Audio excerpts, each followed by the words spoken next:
Hey there, Grumpy Old Fart here. Be sure to check me out over on Rumble. There you'll find all of my stuff from YouTube, plus my political and social commentary and weekly current events, which YouTube frowns on. Links to my Rumble channel as well as my other YouTube channels and links to let you order my books are in the description of this video. If you enjoy my content, please like, subscribe, share, and comment. I welcome your comments, even if you disagree with me. Now, on with the video. Hey there, Grumpy Old Fart here. I'm doing an advanced Dungeons & Dragons monster video on the Bloodthorn.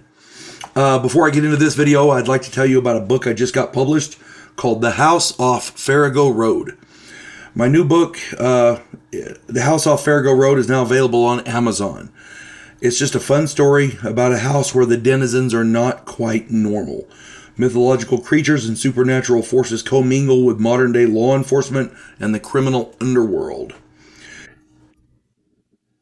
If the quirky weird piques your interest, check out The House Off Farrago Road. It's available at Amazon with all my other books. I've got 3 books, a series, a science fiction western series called Drifters. I've got another book called it's a political fantasy called The Righteous President. And I've got a science fiction, kind of a military type science fiction book called Vanguard One. All of my books are available on Amazon. Go check them out. All right. On with the video. I've been playing Dungeons & Dragons for over 47 years. I've been running it since 1979. I've used tons of different monsters against my players over the years, and I found that player characters can have a crap ton of different abilities and defenses to ward off and avoid damage. They can also have a crap ton of hit points. Higher level characters can have an abundance of hit points.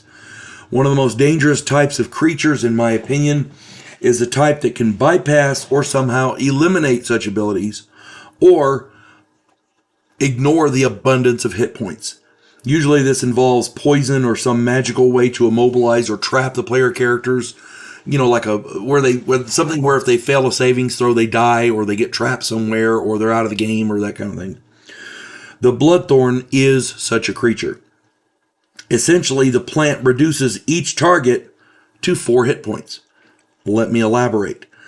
The Bloodthorn can be found on page 18 of the Advanced Dungeons & Dragons Monster Manual 2.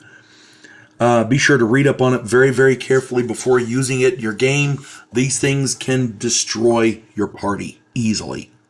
Okay? That's your warning, because they can. The Bloodthorn has a number of tendrils, or vines if you prefer, with which it lashes its prey. That's its attack form. The tendrils are lined with many sharp hollow thorns.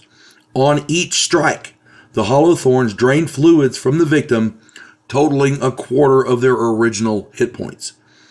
This means it only takes 4 hits to kill any player character, regardless of their hit points. And since this creature can have up to 8 attacks per round, this thing can slice through player character parties like a buzzsaw.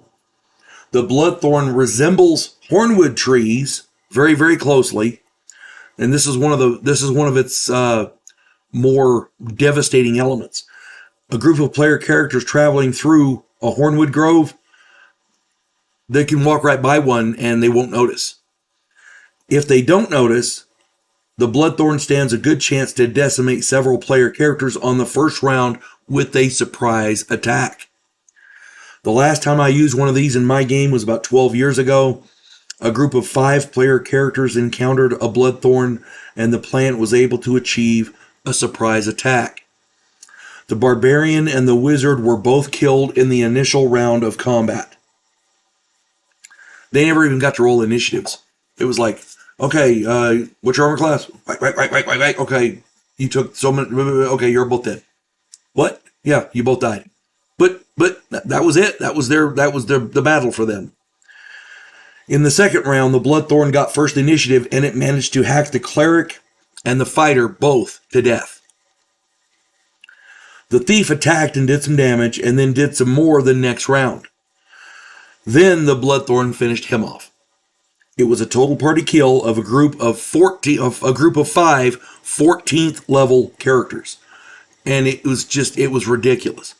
One Bloodthorn did that. These things can destroy a bunch of your player characters in a jiffy. If they're walking through the forest near some horn grove, some hornwood trees, and they don't notice it, it's like walking into a buzzsaw. It's worse than a minefield. And it only takes one to kill them, which, these things don't travel in groups, but it only takes one of these things to destroy your entire party. It's crazy. If you want to use these, please, please, please read up on them very, very thoroughly.